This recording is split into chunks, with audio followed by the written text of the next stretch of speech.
us would spill our own blood for the profiteers. My name is Stan Goff. In January 1970, I enlisted in the United States Army and volunteered for the parachute infantry.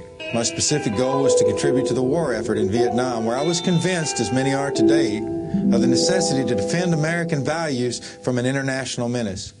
That enlistment was the first step on a journey that ended with my retirement from Special Forces in February 1996. On that journey, I passed through 5 continents and 8 conflict areas, including Vietnam, Guatemala, El Salvador, Grenada, Peru, Colombia, Somalia, and Haiti. And in that passing, I saw armed combat, I saw the inner workings of U.S. embassies, and the secretive reality behind the mystique of elite military organizations, including the Rangers, Special Forces, and even the counter-terrorist unit popularly known as Delta Force. I became a respected member of that small fraternity of violence called Special Operations, as well as instructing tactics and military science at the Jungle Operations Training Center in Panama at the United States Military Academy at West Point. I also witnessed the daily struggles of millions of people who lived on less than $2 a day, of young men conscripted off the street to serve for next to nothing in their nation's armed forces, of women who lost half their children to the ravages of poverty enforced through state violence, of women economically forced into prostitution, and of children who begin working at an age when ours are just starting school. I witnessed the fear of the poor under the gaze of malevolent power, and I witnessed the consistent contradiction between what we actually did on operations and how that activity was reported by the media. The other consistent contradiction I witnessed was between how we actually conducted those operations and what the American public, who foots the bill for those operations, was told. I came to conclude that Marine General and twice Congressional Medal of Honor winner Smedley Butler was right when he said at the close of his career that the flag follows the dollar and the troops follow the flag. I took an oath when I joined the Marine Corps to uphold and defend the Constitution of the United States of America against all enemies, foreign and domestic. 8:45 a.m. Eastern Daylight Time, September 11, 2001. American Airlines Flight 11 from Boston to Los Angeles crashes into the North Tower of the World Trade Center in New York with 92 passengers and crew on board. At 9:03, United Airlines Flight 175 from Boston to L.A. crashes into the South Tower of the World Trade Center with a further 65 people on board. At 9:40 a.m., American Airlines Flight 77 from Washington to Los Angeles crashes into the Pentagon with 64 people on board. At 10 a.m. Eastern Daylight Time, United Airlines Flight 93 bound for San Francisco from Newark crashes 80 miles southeast of Pittsburgh with 92 people on board. America was in a state of shock. For the first time in its history, American airspace was shut down. Fighters were scrambled over New York and Washington, D.C. The nation was brought to a standstill. In all, almost 3,000 American civilians were killed in this brutal attack, along with 189 members of the armed forces who were doing their jobs at the Pentagon when American Airlines Flight 77 plunged headfirst into the building. It was the first major attack on North American soil in modern history. It was a day that will not be forgotten. The Western world reacted to this attack with unanimous condemnation. To understand the current situation, one must ask the question, why? How could anyone hate the United States so much that they would commit suicide, crashing into a building full of so many innocent people? What conditions could exist to make life so cheap that one could throw it all away in a senseless act of violence? The answer may be more complicated than you think. Islamic fundamentalism is part of the answer. Religion and religious fanaticism has always played a major role in inspiring people to acts of self-sacrifice. But religion's not the whole answer. Most deeply religious people, even those who are fanatical about their religion, abhor any kind of violence. The majority of suicide attackers have a common thread in their lives. They're young Arab men with a strong faith in Islam. They've borne witness to a generation of their people suffering under the yoke of oppression and under the humiliation of being surrounded by an occupying army. They've been made to feel like second-class citizens, made to feel powerless, and they've grown up in a very violent world, one which most Americans had no comprehension of until recently.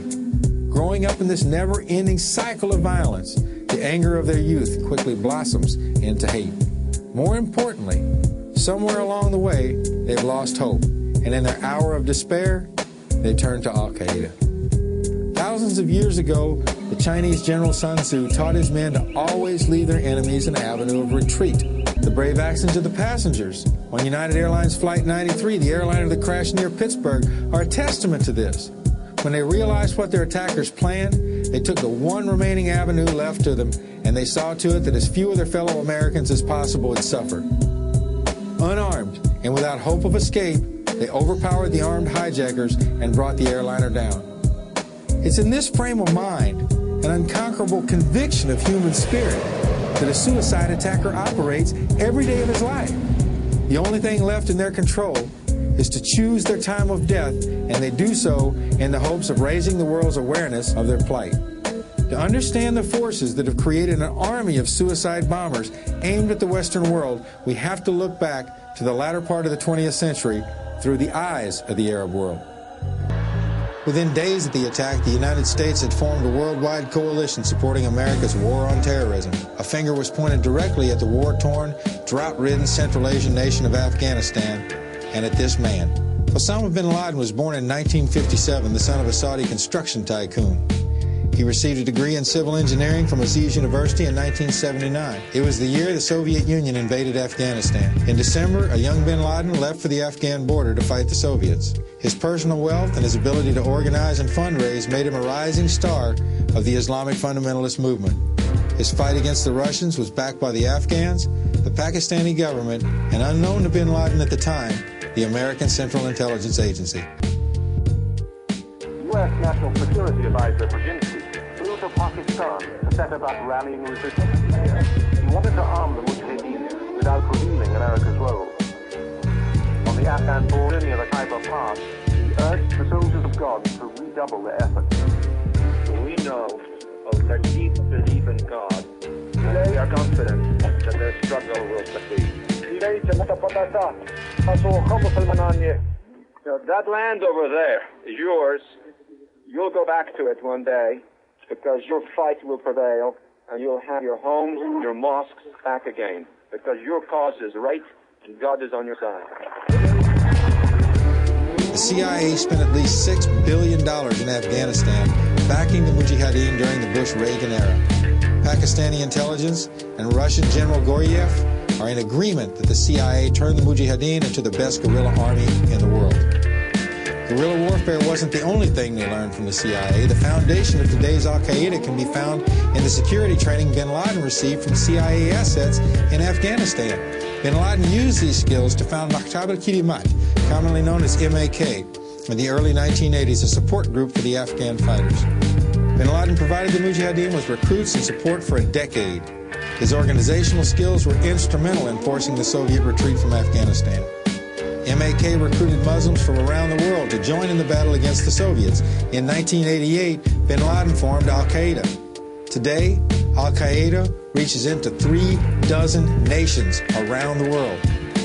In addition to CIA and Pakistani funding, the Afghans had another source of income, the Golden Crescent Triangle, the largest opium drug-producing cartel in Central Asia. The CIA has admitted they were aware that the Mujahideen were subsidizing their war with the Soviets through the opium trade. This was considered acceptable collateral damage in the Cold War with the Soviet Union. In early 2001, Mullah Omar, the leader of the Taliban, tried to put an end to the massive narco-trafficking in Afghanistan. He passed a decree banning the growing of opium poppies, a move that was applauded by the international community.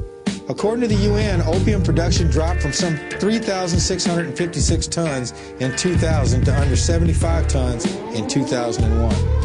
In 1989, after the Soviet withdrawal, bin Laden returned to Saudi Arabia. Now a devout fundamentalist Muslim, he was displeased at the state of affairs in Saudi Arabia. He felt that the Saudis had become too decadent and began an anti-government movement. When Saddam Hussein invaded Iraq in 1990, the Saudis were concerned about an invasion of the Holy Land. Bin Laden wrote to the king offering advice on how to defend the Holy Land and offering to bring all his Mujahideen from Afghanistan to defend the homeland. The king informed bin Laden that the Americans were coming and there was no need for the Mujahideen. Bin Laden saw the presence of foreign troops in the Holy Land as an insult to Islam. The Saudis feared dissent should the popular bin Laden speak out, and they imprisoned him.